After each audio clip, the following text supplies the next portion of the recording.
नमस्कार, मी श्री म्हात्रे सर, संचालक म्हात्रे क्लासेस, पेझारी, अलिबाग. आज आपला टॉपिक आहे energy of electron in atom. Bohr's ऑर्बिटमध्ये इलेक्ट्रॉनची एनर्जी काय असेल. मग टोटल एनर्जी हवी असेल तर करणार आहे कायनेटिक एनर्जी प्लस करणार आहे पोटॅन्शियल एनर्जी. मग पहिला भाग आपण कायनेटिक एनर्जी बघणार आहोत. त्यासाठी एम ई काय बोला, मास ऑफ इलेक्ट्रॉन आहे. आर एन काय बोला, radius of orbit. V N velocity of electron आणि minus E charge on electron.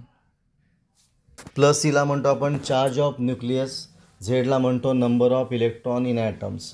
मग बोहर्स पॉस्युलेटप्रमाणे फर्स्ट पॉस्युलेटप्रमाणे centripetal force is equal to electronic force of attraction between nucleus and electron.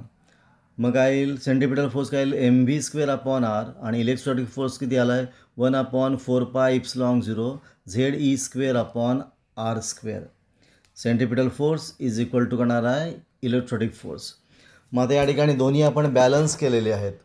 या ठिकाणी R N जाणार आहे. मग राहिलं एम व्ही स्क्वेअर बरोबर 1/4πε0 Z E square upon R N. मग 1/2ने आपण मल्टिप्लाय केलं दोन्ही साईडला, तर लेफ्ट साईडला जे होतं हाफ एम व्ही स्क्वेअर, याला म्हणतो आपण कायनेटिक एनर्जी.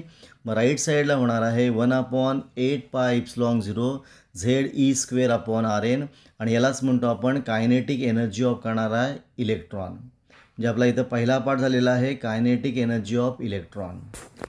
आता आपल्याला पाहिजे पोटॅन्शियल एनर्जी. मग पोटॅन्शियल एनर्जीचा फॉर्म्युला आहे पोटॅन्शियल एनर्जी बरोबर पोटॅन्शियल इंटू चार्ज. मग व्ही इंटू मायनस ई. व्हीची किंमत आहे 1/4πε0 ई अपॉन आर. मग आपण ती किंमत भरल्यावर पोटॅन्शियल एनर्जी बरोबर 1/4πε0 E upon R N into minus Z E. मग पोटॅन्शियल एनर्जी आलेली आहे 1/4πε0 minus Z E square upon R N. ही झाली पोटॅन्शियल एनर्जी.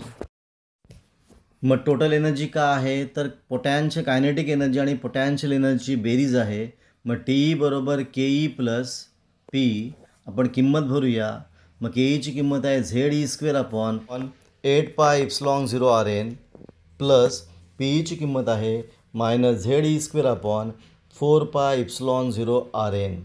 मग आता राईट साईडच्या सेकंड पार्टला 2ने मल्टिप्लाय करायचं आहे, जेणेकरून आपल्याला डिनॉमिनेटर सेम करायचं आहे.